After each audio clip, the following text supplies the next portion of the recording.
amongst many roles, former US Treasury Secretary. Good to see you, Larry, as well. Let's just go down the line. We'll start very basically and open this conversation up. I'll start with His Excellency here as well. Is growth. Where do you see where we're at? Where do you see the challenges? And obviously you'll put that in context, in the global context, in context of where the kingdom is at the moment, sir. Sure. Thank you very much, Steve. It's a great pleasure to be here. I think, you know, we need to acknowledge today growth is tepid, as Kristalina mentioned or described it, the tepid 20s that we're in when she was in Riyadh in the World Economic Forum event in April. Today between 3.2 and 3.3%. That's well below the historical average of 4%. It may seem like a little, but over a long period of time, that is significant. And it begs the question, what do we do about this growth, and what do we need to do to get out of this economic stalemate, especially if we look at more on the positive side, the disruptive capability or capacity of technologies that we can really utilize if we have better economic management, if we make the right decisions. I'll take a step back. Rules and order. I think we're shifting from hyper-globalization to a new form of globalization, which maybe there is more fragmentation, but there's not necessarily less flow of people, goods, services, innovation, ideas.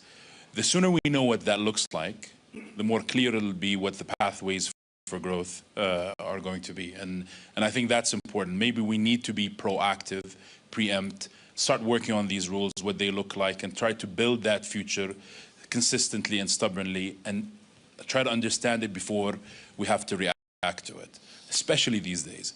I'd add maybe a few more points. One, the importance of building the right institutional capabilities and investing in human capital. These are no-regret things that are long-term driven, that need to happen, regardless of what you want to do. Whether you want to utilize a lost opportunity or you want to catch up, these two elements are extremely important. And if you want to leverage the power of technological disruption, generative AI, it's even more important.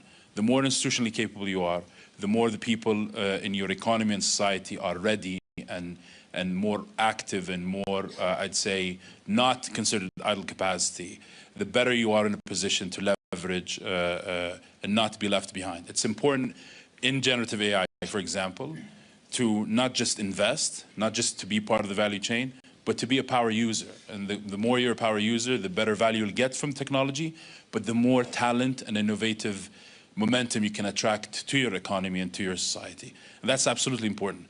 One last point, I think the power of accumulating knowledge. We're working with some universities to address how much knowledge we've accumulated in the Saudi economy and how we can leverage that to fire up new engines of growth or reinvigorate old sectors, which is part of our economic playbook under Vision 2030. There's a lot of power in accumulating knowledge and leveraging it. If you look at Saudi, just to quickly get to Saudi, Vision 2030 is an example of leveraging on all of these opportunities, but also trying to be a voice for shaping a more prosperous future. Because we've invested in our capabilities before, because we've have today structured long-term thinking and economic management that's serious about a long-term restructuring of our economy so that we're more resilient and more ready for future growth. Thank you, Minister. I will come back to Vision 2030 as well. I think you've actually been incredibly modest, if I may, talking about how a country with such vast mineral wealth and such a huge amount of extreme wealth from one source is actually saying, no, we are going to move, we are going to change, we're going to innovate, we have to diversify in an era of transition as well. I want to come back to Vision 2030 and really drill into it a little bit more, if I may, in a few moments' time. Ana Botín, you have an extremely large global operation in Latin America, United States, Europe, elsewhere as well. You said to me beforehand, you said, I just want to focus on, go really granular on growth itself. Why are we spending so much time talking about growth rather than other parameters as well? Why don't you just fill us in where you feel the actual conversation about growth is absolutely pivotal for this meeting? Yes, thank you, Steve. It's great to be here.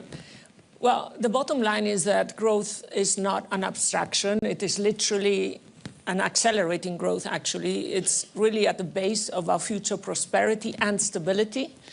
And I've learned from Larry over the years that putting a few numbers helps. So if the difference between 3% and 5% growth means $3 trillion per year, that's $500 for each person on the planet.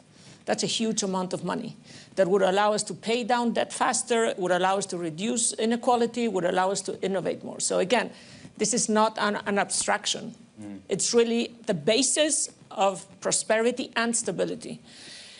So the second question, very briefly, and I'll make 3 points on how. How do we get this growth? And so I think the first very important issue is the context. We are not in the same world as we were 20 years ago. And this is really important. You know, we have geopolitics, you mentioned it, fragmentation. We have to embed sustainability. We need to make sure that we address the AI consequences, because again, this could potentially be huge for the world, but could aggravate the problems. The second one is, you know, and I always like to sort of get to the answer by saying what is not the answer. And my strong belief is that the answer is not, and let me put this in context, too much industrial policy. The answer is in the private sector. It's the private sector that unleashes growth, and we don't have the financing. There's already too much debt. So it's up to the private sector. It's the private sector that's going to create the wealth that we can then redistribute. So we need to think about what ways, and this is government's role, to create the frameworks that allow the private sector to do our job properly.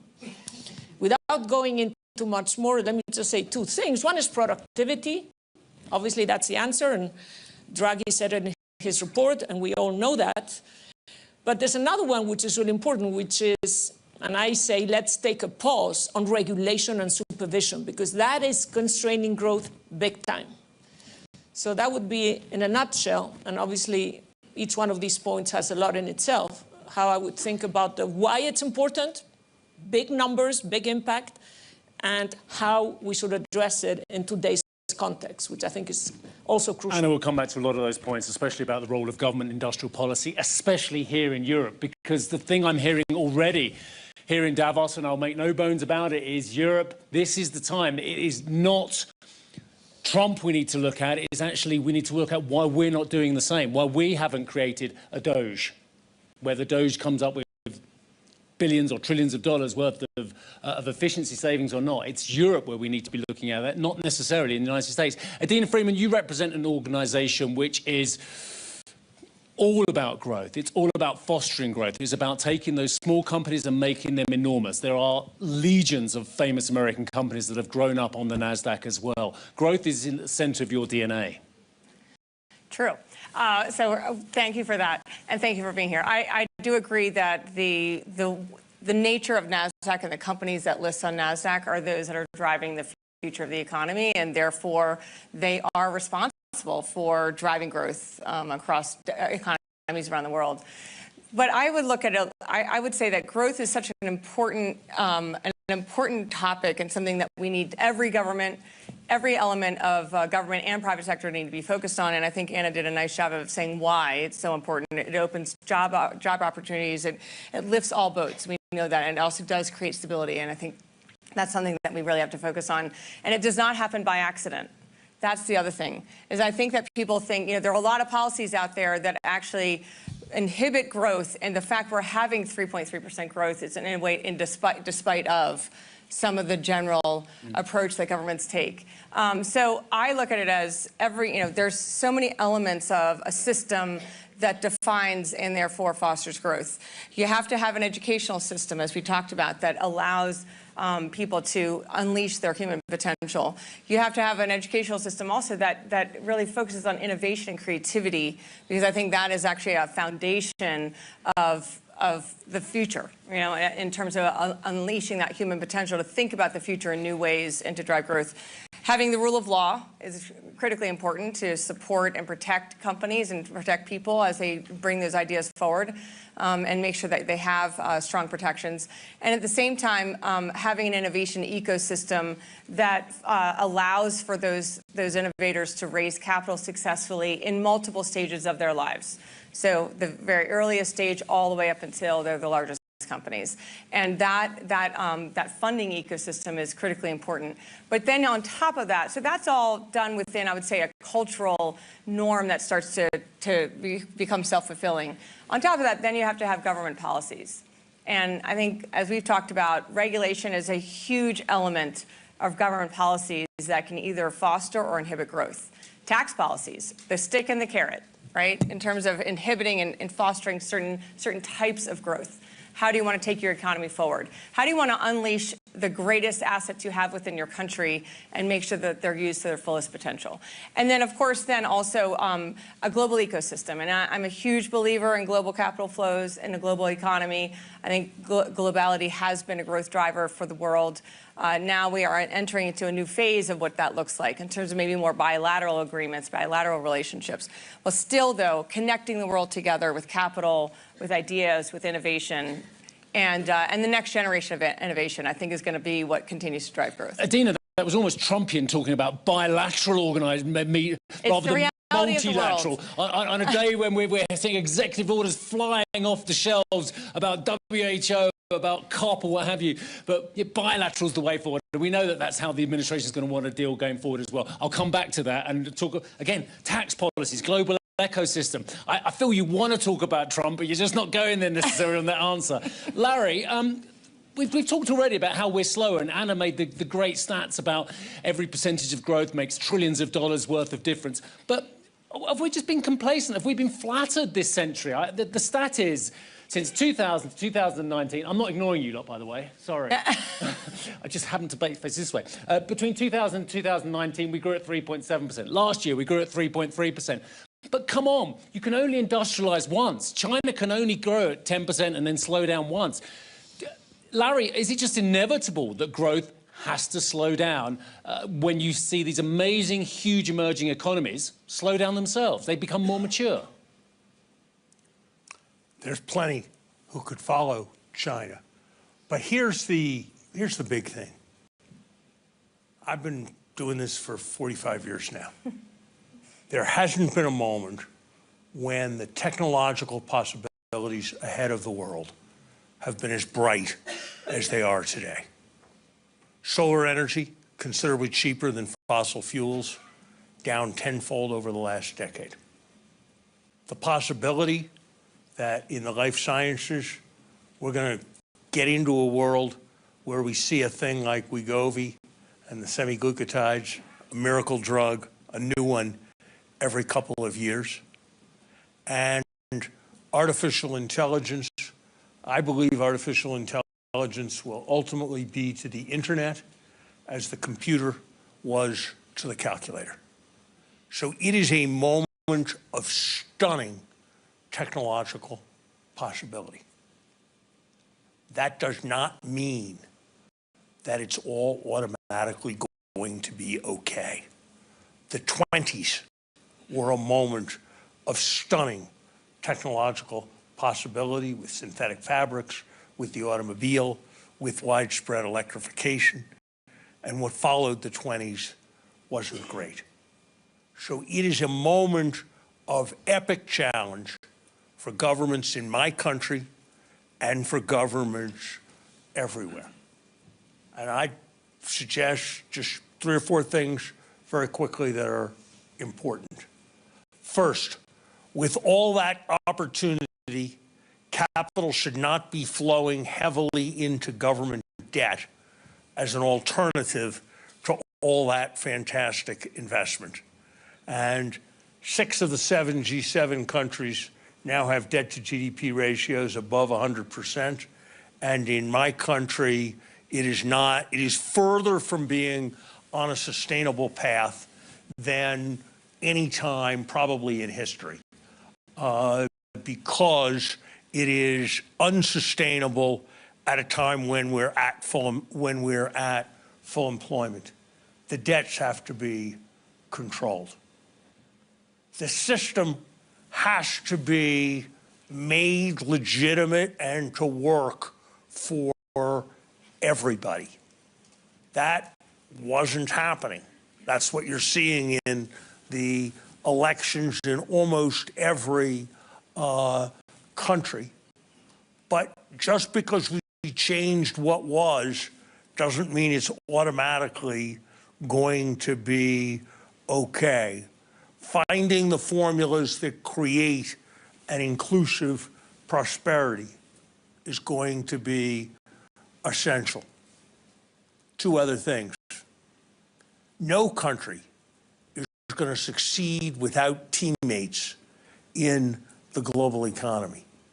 No country is going to succeed, and there's an increasing division between an axis of autocracy, North Korea, Russia, China, Iran, and others.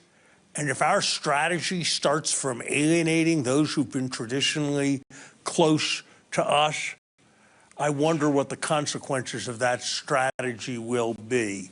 Yes, striking good bargains is important and a good idea, but let's remember that we need allies if we are going to succeed in this world. And just one last thought. And this is the great possibility in the sort of reconfiguration we're seeing. Everywhere, governments need to understand the central importance of execution. The first way Donald Trump came to prominence as a public figure was when the skating rink in Central Park couldn't get fixed by the public sector, and he fixed it quickly in a way the public sector couldn't. That is a small metaphor for a huge thing that needs to get corrected in our country and everywhere else. And if we can get a government that is less about having new ideas and taking on new missions and responding to new market failures, and more about executing on fighting the fires, keeping the streets safe, collecting the taxes efficiently, and letting businesses function, there are huge potentials ahead in this world. We have covered a lot of ground already. I want to go through some of these issues as well. You've mentioned the 20s led to the 30s, of course, and there's great stunning innovation like the automobile, which, you know, we have a similar level of innovation now.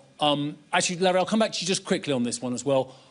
Why aren't the 2020s going to turn into the 2030s equivalent to what they did a century ago, or are they? You've mentioned a lot of concerns. What is the most obvious policy change that global governments can make to avoid entering the 1930s equivalent? I think it's, I don't want to choose between the four I said: getting debts under control, maintaining some measure of alliance, making sure that everybody feels like they're part of what's happening, and getting things done effectively. Governments do those four things, great possibilities ahead. They fail, and a lot can go wrong. This is the bit where we all open it up and we all just get involved as well. But I'm sorry, but getting other countries and allies to go along with you doesn't appear what I heard in the last 24 hours as well. Getting debts under control, no government, Bush, Obama, Biden, Trump again, none of them have got the debts under control. They're getting worse and worse, with tens of trillions of dollars expansion, 6% deficits, the norm in France, the norm in the United States as well. So I am genuinely worried about debts. I am genuinely worried about execution, especially here in Europe as well. And again, the inclusivity of bringing partners along. Someone else come in on here this one as well, because you don't want to hear from me as well. Adina, where do you have your biggest concerns? Can I say something? Yes, you can. Go for it. So, I mean, I was remembering actually this morning that I was on a panel with Larry just at the beginning of the financial crisis 15 years ago.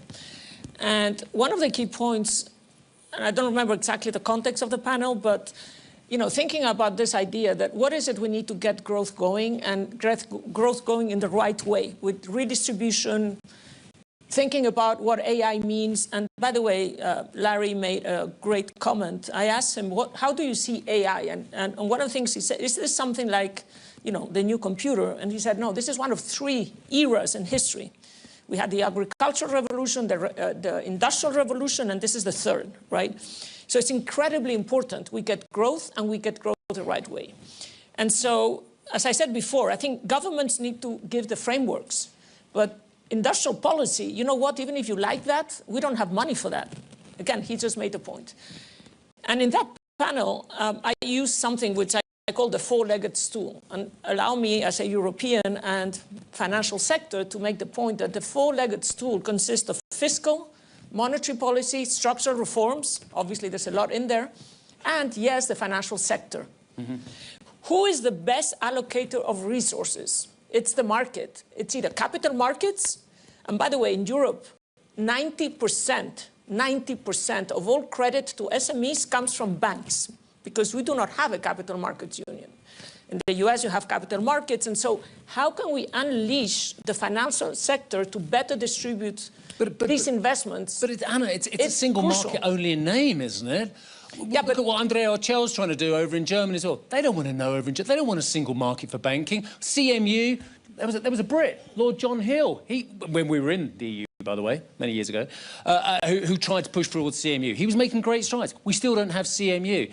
We still don't have a plan at the top that's being enacted. We talk about a plan. We talk about Letta. We talk about Draghi.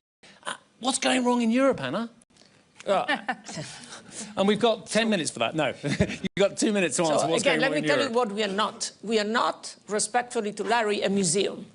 We are at risk of becoming a museum. But who develops the latest vaccines? I mean, a lot of the innovation is actually happening in Europe. Yeah. You know, we have a huge amount of startups. Issue is that they start here and then they go to the United States. By the way, in that sense, I don't think they're going to close up, because they would lose a lot of talent and, you know, and growth. So I do think Europe has a diagnosis. I think Europe has a huge opportunity to lead.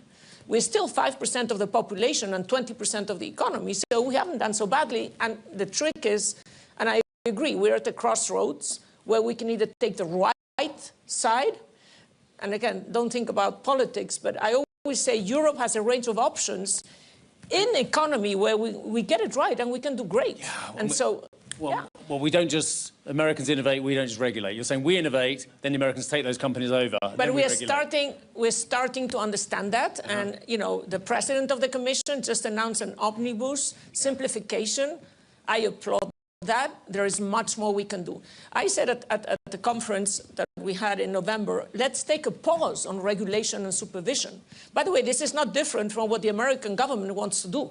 We just need to do more and faster, and for once, be ahead of the US. And that is why am I really worried about deregulation? Nothing can ever go wrong with deregulation, especially in the United States, can it? I mean, there's no episodes of that gone wrong last couple of decades. No, I'm not saying we go back. I'm saying let's take a pause. Let's not do anything more and see what we've done. And then, what is it we need in terms of... But if the US is already innovating, and if the US is already growing at 2.7% in 2025, according to the IMF, and over 3% in 2024, why do we need deregulation? Oh, well, okay, I'll give you an interesting stat. So if we look at the world over the last 50 years, and we've done some work with BCG on this, the world itself has gotten about 6 times more complex, right? There's an enormous amount of complexity that's been brought into the world.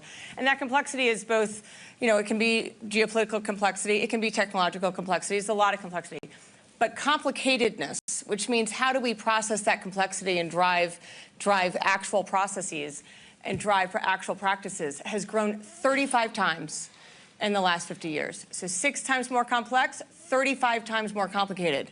And that's because when complexity comes in, if you leave it to governments to manage that complexity, they're going to do it through policies and practices, and they're going to do it through regulation. And when they evaluate regulation, and you know, I operate in a very, very regulated world, what you really want to make sure of, and this is where I think both the US and Europe and others can learn a lot, is they focus more on the inputs than the outputs. Meaning they have an idea on how they want to make sure they're regulating certain behaviors to make sure that as let's say a new innovation comes along, or as a financial crisis hits, that they try to protect the population from it. Well, they have an idea on what they want to try to achieve, But through the process of developing that regulation, they're more focused on the check the box on what are the inputs to driving that outcome as opposed to the actual outcome. Wow. So a lot of times a regulation doesn't in fact achieve its outcome, but it creates a lot of complicatedness within an organization. So one of the things we're really focused on in the financial industry, because we now are a very scaled software provider to the industry, risk management, regulatory reporting, et cetera, is how do you simplify this complicatedness? And some of it is through just pure technological progression, meaning taking the latest technologies, cloud and AI, and driving them through the operations of banks and brokers and exchanges and infrastructure, and making it so that there's just more efficiency. But a lot of that's going to have to be also in partnership with the regulators, because the regulators are going to have to allow that to happen. And then the second thing is this idea, I instead of calling it deregulation, we like to call it smart regulation. Right. You know, creating a smart regulatory environment that really focuses on outputs, also looks at regulations and realizes there are a lot of regulations on the books that were designed decades ago that probably are no longer relevant, but we're still having to comply. So how do you also create a little bit more of a constant review of regulations to make sure that they're still relevant? But there's a huge amount you can do in smart regulation that allows and actually unleashes growth and unleashes potential and makes, for instance, if you could actually take down just the compliance and regulatory parts of banks by 10 to 20% in terms of operating costs, which is very achievable with technology, that unleashes $25 to $50 billion more in income for every bank, for banks around the world, which if they then took that capital and deployed it into the markets could be like $500 to $1 trillion. $500 billion to $1 trillion of incremental capital deployed in the world. That's a huge win. But that's what deregulate or smart regulation can achieve. Minister. So I'll just comment on this and then I'll expand to your earlier question. I think the question about regulation and deregulation, I think it's about the journey of innovation. I think we don't want to pre-regulate, regulate at the right time of the innovative process, and it needs to respond to a specific risk and in engagement with the private sector, not in isolation of the private sector. And then I think it's okay to regulate towards a certain objective after evidence becomes clear. But it's about smart regulation, in my view. Whether it's deregulation, back to the US, whether it's deregulation, industrial policy, trade policy, I think it'll take us a quarter or two to understand what that would look like, exactly what the impact will be. And maybe then a year to understand exactly what that would mean for the global economy. But regardless, I think whatever US economic policy will look like will not just be something that will impact the global economy today and the near future. It'll probably be the seeds towards a long-term restructuring of the global economy. You go to China, I think there's two things. One, they're talking about a new model that today has achieved potentially the 5% target. But what would that model look like with time, and what would that look like with a rivalry or a trade discussion, let's say, with the US?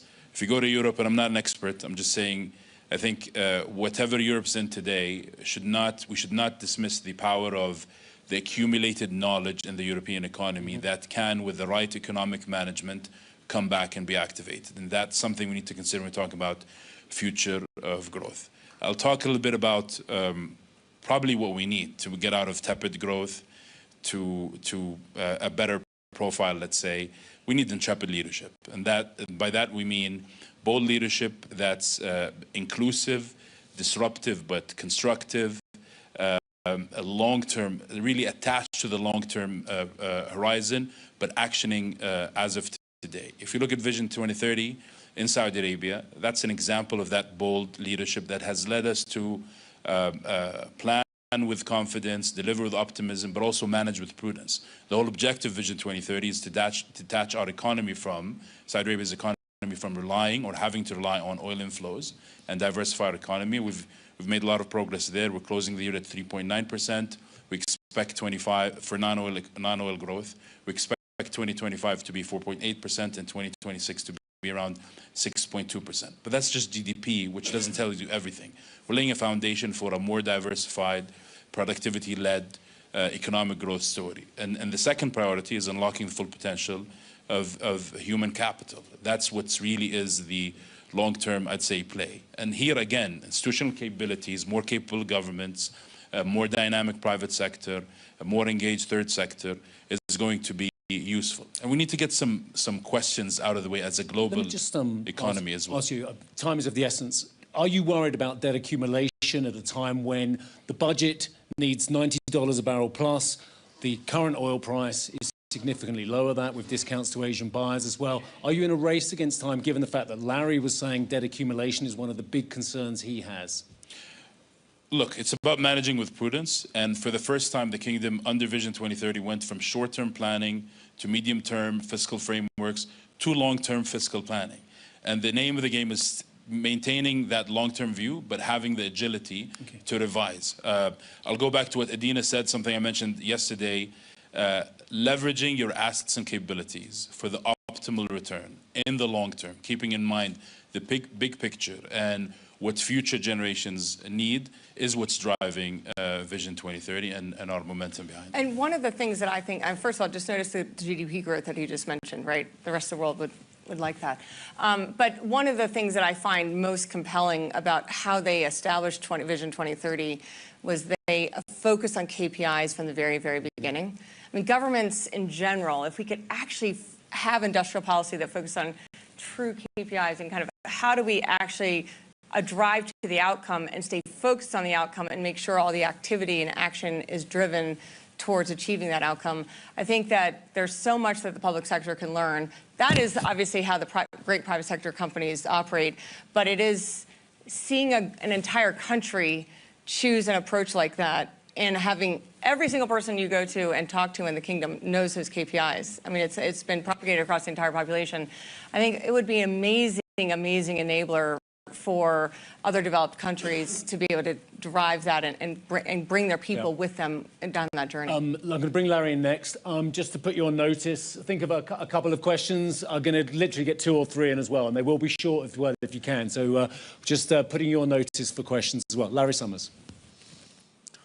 I think Adina made the crucial point that we need to distinguish between smart regulation and dumb regulation, not between regulation and no regulation. Nobody can look at the American experience with fentanyl, the fact that the financial crisis happened, the way fire safety was regulated in Los Angeles, and the experience of those of us who have young daughters, teenage daughters, with social media, and think that the only problems are of non-regulation or under-regulation. And nobody could engage in being regulated without thinking that there are massive excesses. So we need to reframe the debate around having smart regulation rather than dumb, rather than more or less. As long as it's just more or less, it's going to be completely sterile. Anna, I sure hope you're right about Europe, because I think an immense amount about how our planet evolves depends on what happens in Europe. I have to say that just as I was kind of starting out as an economist, we had a wave in the United States. People associate it with Ronald Reagan, but it actually began with Jimmy Carter, who deregulated planes, deregulated pipelines, deregulated trucks, and then there was more in the 80s. And I have to say, I don't see it.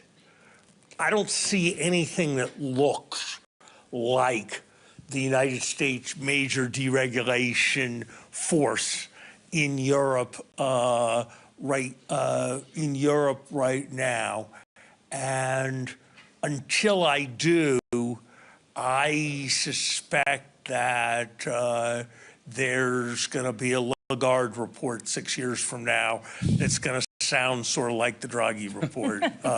So we know the recipe. I sure hope I'm wrong, but I can't say I'm hugely optimistic as I watch from a distance. Okay, one quick round. I want to ask you what tariffs and protectionism and trade barriers means to the prospect for growth in 2025. It's coming, unless it's just one big transaction and we're all going to live happily ever after and deals are going to get done left, right and centre with Mexico, with Canada, with the EU, with the UK and with China, etc. as well.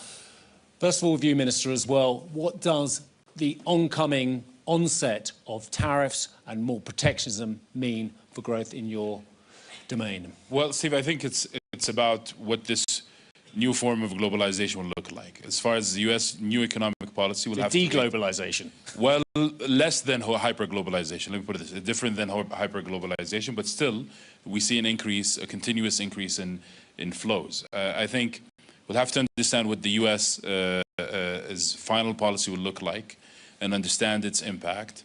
But it's time for more economic integration regionally and more clear bilateral, let's say, arrangements or agreements that help protect the flow of and trade and flow of goods and services, ideas and people, for us to continue unlocking more avenues of growth. But a very quick follow-up. Are American policies, as spoken about already under the 47th President of the United States, a direct threat to the kingdom, which has been a reliable supplier of oil to the United States for decades? I've been covering OPEC for decades. I've had some great interaction with various of your energy ministers, if I may say so, including Mr. Al-Naimi, which is on YouTube, and it was an interesting interaction.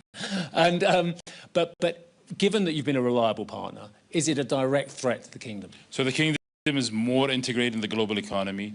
More of the stuff we do at home in terms of unlocking the potential impacts not just the region, but the global economy, and vice versa. We're always assessing what policies will look like and how we need to respond, but we're relying on dialogue and continued mutual benefit, additional, I'd say, value-adding relationships. With the U.S., we've had a long-standing, strong relationship that spanned 8 decades, regardless of which administration it was strong, regardless of which administration was in office, and we look forward to continuing the discussion with this administration. Anna, the biggest threat from tariffs and trade protectionism and deglobalization for your world? Well, we all know what happens, and again, Larry was referring to the 20s and 30s. I think we're missing the bigger point, though. The elephant in the room right now is, tariffs on goods, cars, and things we build. Our economy is 70, 80% services. What is the trade balance in services between Europe and the US? I don't think there's data on that. And how much are we buying in terms of software services, cloud services, financial services from American firms? And that's great because they do it very well. So I think tariffs, I hope we think carefully about what it means to put tariffs on German cars when we are buying so many things from the US because they're making a lot of the tech services that are powering the economy right now. So, I don't think that's an obvious one to launch without thinking what it means. Okay, Adina? I mean, well, first of all, I believe that we should be at least striving for global capital flows, global economy, all the things that we've seen have worked over several decades. I think tariffs, to me, are a political tool that are used to drive certain behaviors. Sometimes it can be to level a playing field, competitive playing field. Sometimes it can be to drive certain industrial policy in terms of trying to create more jobs at home. But I also would say that they all have knock-on effects on the economy. And we have to always remind ourselves as what are all the law of unintended consequences? What are all the unintended consequences of making, let's say, input prices higher for your American companies to be able to build a final product versus making the final product more expensive in one country or another? Those things can have a lot of knock-on effects that ultimately hit the consumer. And I do think that the government is going to be very focused on the American consumer. So to the extent that the tariffs have an impact on the American consumer, particularly on inflation, I think they're going to be very mindful of that before they do anything. And a quick minute from Larry on this one. 35 times as many people work in U.S. industries that use steel and aluminum as work in the steel and aluminum industries. That has to speak to the merits or demerits of putting tariffs on to protect steel and aluminum, as has been done on a bipartisan basis. Tariffs are a self-imposed supply shock. They raise the price and they reduce the quantity that's available to buy. Supply shocks are not good for economies.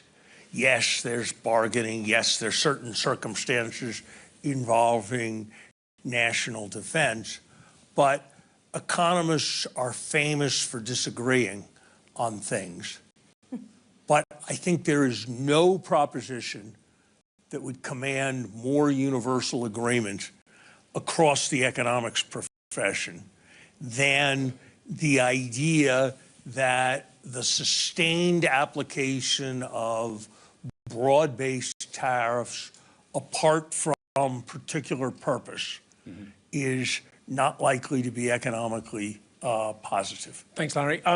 First question. Do you know what? This gentleman over here had his hand up first of all. Let's get that one in. Can you make it really quick? Because as ever, I've gone way over. Thank you for the floor. You've got a microphone there, I think. Thank you for the floor.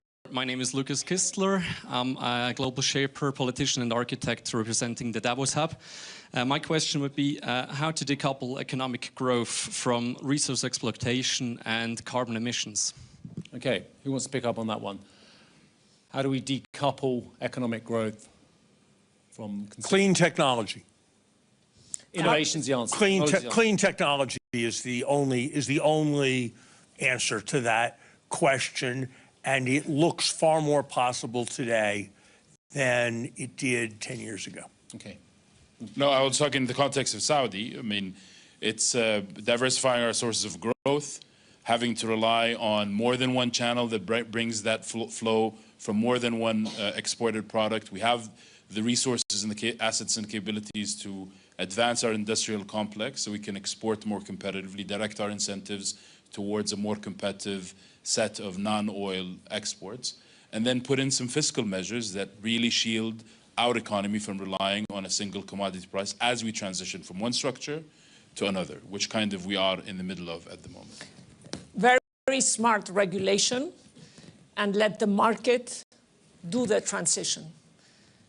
Because the elephant in the room is who pays for the transition. You know, Santander, we have 170 million customers, many of which are in Brazil, Mexico, developing economies. We cannot ask these countries to do what we're asking, you know, Spain or the Netherlands. So we need the market to, you know, market-driven solutions with some kind of a simple, smart regulation, which is not the case today. Adina, I'm just going to try and get one or two more questions in. There is any ladies want a question? Oh, there's a lady here, and then I'm going to ask this gentleman over there who's been very patient. That will be the last question, I'm afraid, as well. So one here and then one there. In fact, why don't we get both questions? We'll get yours and then we'll get this gentleman's question and then we'll get them to the panel. Hi, Sue Chan from The Telegraph. My question is for Anna Botan. This panel is about the future of growth. There's a lot of speculation about Santander's future in the UK because of regulations stifling that growth. I just wondered, is the UK a good place to do business and what could it do better? So we'll get to that one in a moment. I've already spoken to Charlie Nunn this morning, who refused to answer me on that question, by the way, he of Lloyds. And this gentleman's question over here, if we can just get a mic to this gentleman. Or if he can bellow, he looks like he can. If we do further on, Europe is a bureaucratic monster. We have seen how Saudi has done the last 10 years in really creating an environment for growth. So it's more about, for Anne and for Ibrahim, what is really necessary? The analysis is there. Europe has taken themselves out of the game for the last 10 years with this bureaucracy. What has to happen that Europe comes back? Is it more political union or even less? Or if we stay forward that way, Europe 10 years doesn't matter anymore. All right, so thank you. Is it political union or economic union to complete the single market? Anna, why don't you... Well, Adina, you come in first on the other, and I'll give you one more minute to get ready for Sue's question. It's half a second. Sorry to interrupt. So we love the UK. It's a co-market and will remain a co-market for Santander. Punto. That's it. So you are not going to be selling the Abbey National? I said it's a co-market and will remain a co-market for Santander into the future. Sue, I think you just got some news there for the Daily Telegraph as well. Minister, I'll take a little bit on... you can quote me, by the way. So this is not off the record. In addition to the US, we also own and operate markets across the Nordic countries in Europe. So we are actually quite engaged in the European markets, and we're very engaged in the CMU discussions, the Capital Markets Union discussions. There are layers and layers of regulation because you've got national regulation and regional regulation. That has got to change. They've got to start to think about who are the national, what elements of society and community have to be regulated by a national regulator, and what elements should be regulated by a regional regulator. And we would say the capital markets across Europe, you know, it is a very strong economic alliance if it actually manifests itself as a strong economic alliance. I think if they start to think about, and I think the Draghi report, which we mentioned a lot, is spot on. It's not just about creating a regulatory framework, but it's also about driving an innovation ecosystem, encouraging through tax policies consumers and citizens in Europe to invest in equities, invest in growth, and therefore deploy their capital to the innovation ecosystem, getting pensions to make sure that they're thinking more deliberately around how they manage their investments into the European ecosystem, in addition to global investments, and then driving a regulatory framework where you have more regional regulation across markets with local regulation for things that really drive domestic growth, right? And I think that it's very solvable. It's just a matter of the will. There's a way if there's the will. Got a big sign that says time out. Final word from the Minister. Two things. I agree. Tariffs need to be objective-driven and time-bound. But to your question, I'm not an expert on Europe, but I think long-term thinking, structured long-term thinking, there needs to be some boldness in innovation and policy-making, engaging and making the space for the private sector to co-lead and lead while remaining supportive. But lastly, something we really dismiss a lot, which is optimism. And optimism is not a gut reaction to something. It takes courage to decide to be optimistic. And I think that's what we did in Vision 2030 in the beginning. And I believe, if you look, I don't know if this is the right thing to mention, but if you look at Dave Chappelle's monologue on a show, on a sister over the weekend, the last bit of it, you'll see that there's seeds of optimism everywhere. And I really think it's our job and everyone's job to nurture it and grow it and continue to maintain it. It always works. I will leave it there. Oh, go on, Anna. I've got a final word. Do you know how much trouble I'm in? He mentioned me, so I have to be, well educated. So I think Europe needs to change its attitude towards risk. We need to take more risk. This is what the Americans do really well. And by the way, we know how to do it. We cannot protect every single citizen in the UK, in Europe, against everything that can go wrong. Mm-hmm. So change our culture, our attitude towards risk. And that's optimism. And that's the final word, yeah? Okay, word. Innovation AI, smart regulation, debt management, collaboration, better attitude to risk, bilateral collaboration, let's see how that one works, tariffs, the uniformity, the economists don't like it as well. Getting capital to the right place. The two final ones I like, execution of your strategy, know your KPIs, and optimism. Can I just say thank you to Larry Summers, thank you to Adina Friedman, Anna Botín, and His Excellency Faisal Ali Ibrahim. Thank you very much, and thank you to you all.